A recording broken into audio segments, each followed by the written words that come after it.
خپلې ګیټې خکارہ ساتل دا ضروری دي. که هغه کمیس وي یا پرتوګ وي یا پینټ وي یا داسې جوبه چوغه وي یا لنګ وي، که هر څه ما اغوستی وي په هغه وخت کې د خپل شنګري ګیټې د خکارہ ساتل ډیر زیات ضروری دي. حضرت ابو هریره رضی الله تعالی عنه د نبی علیه الصلاۃ والسلام دا ارشاد نقل کوي: ما اسفل من الکعبین من الازار ففي النار.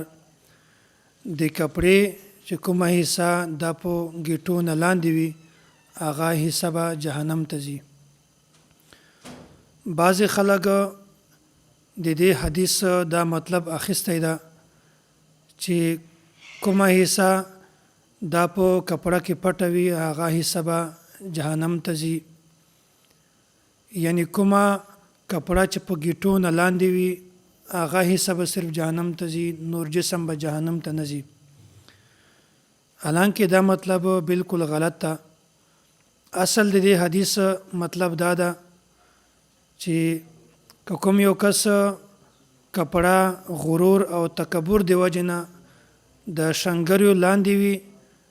نو ټول جسم به جهنم ته ځي، خو دا حصہ به جهنم ته د تلګ سبب جوړیږي. او داسې کوم یو کس که بد نظری کوي ډیر زیات په ګناه کې مبتلا شي د سترګو دی وجه نه نو ټول جسم به جهنم ته ځي، خو د دې سبب چې کومه ده هغه به دغه حصہ وي. او داسې هغه کس چې هغه ګانې او داسې فحش خبرې اوري چې هغې د وجې نه د جهنم ته ځي نو ټول جسم به د دې د وجې نه جهنم ته ځي، خو جهنم ته د تلګ سبب دغه حصہ ده. نو کوم یو انسان چې د خپل اعضا د کومې یوې حصې نه ګناه صادره کړي صرف په هغه حصہ جهنم ته نه ځي بلکې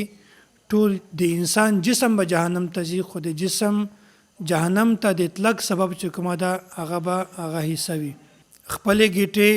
دا ښکاره ساتل ډیر زیات ضروری دي چې کله دوه شرطونه وي، یو شرط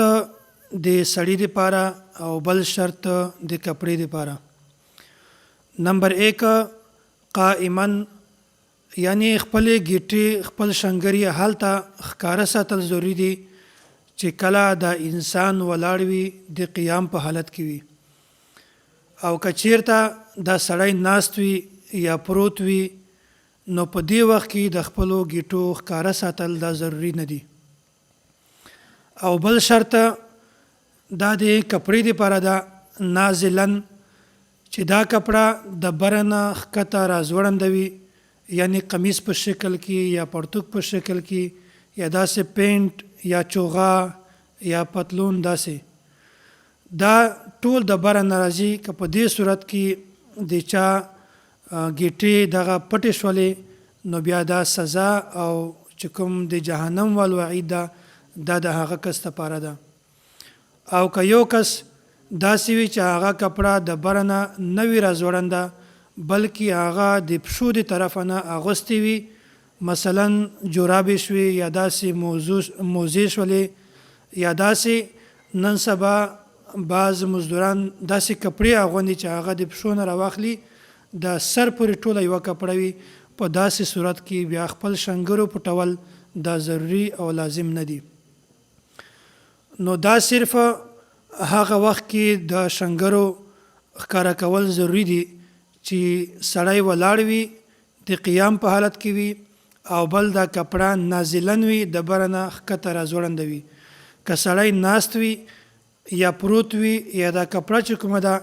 دا د پښو د طرفه نه اغوستل شوي وي نو په دې وخت کې شنګرو پټول د ګیټو پټول دا ضروری نه دي. حضرت ابن عمر رضی الله تعالی عنه د نبی علیه الصلاۃ والسلام دا ارشاد نقل کوي: وای من جر ثوبه خیلاء لم ينظر الله الیه یوم القیامه. وای کوم یو کس چې د غرور، تکبر او د فخر دی وجه نه خپله کپړه د پزمکه باندې راخکي نو الله تعالی د قیامت پر ورځ باندې هغه انسان ته د رحمت په نظر باندې نه ګوري. تکبر خپل ځان باندې فخر کول او غرور کول دا دومره د خطرې خبره ده چې یو انسان بعضې ګناه نه ګڼي، هغې د وجې نه انسان ډېر په زیات تکلیف او په عذاب کې مبتلا شي. الله تعالی دې موږ تاسې د داسو تکلیفاتو نه او د عذابو نه په حفاظت کې وساتي.